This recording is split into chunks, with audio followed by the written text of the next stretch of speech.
downtown Baghdad shortly after the sun came up earlier today. Clearly in these images you can see the damage that was done from the overnight bombing. We can see videotape of the buildings still smoking, some of them still burning, we're told. Earlier today we were told the streets, as one could be expected, are almost empty of Iraqi citizens living and working there.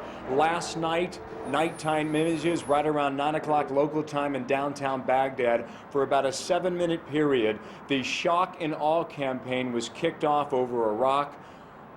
And for 7 minutes, the barrage did continue with thunderous explosions, shaking and rattling, reverberations described to us as felt by 15 miles away. It died down a short time after that, but throughout the night there was sporadic bombing throughout the city of Baghdad. We're told the Republican Guard Palace was hit. That sits right along the Tigris River, home to Iraq's elite Republican Guard troops. One Iraqi official describes that area today as being in ruins. Also told the Office of Foreign Ministry was hit. The Military Planning Office hit as well. In a briefing earlier today in downtown Baghdad, the Iraqi officials who came to the microphones greeting reporters there says everything right now the U.S. military is talking about has been propaganda and lies. A short clip from that briefing a short time ago. Casualties among civilians until now.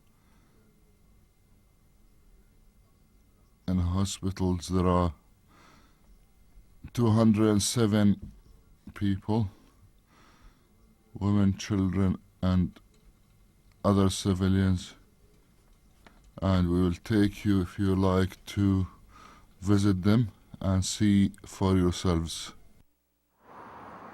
That was the word earlier from Baghdad. They also said it was a cowardly assault launched by the U.S. and British forces. They deny the claim that the Pentagon says 300 missiles hit in downtown Baghdad. They say only 19 missiles fell and fell in only a small area.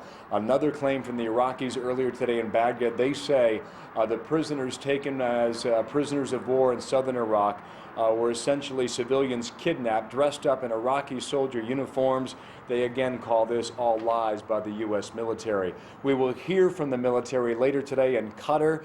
The forward command post for Central Command, Tommy Franks, head of CENTCOM, will brief for the first time since the military action got underway. We expect that around 5 o'clock local time.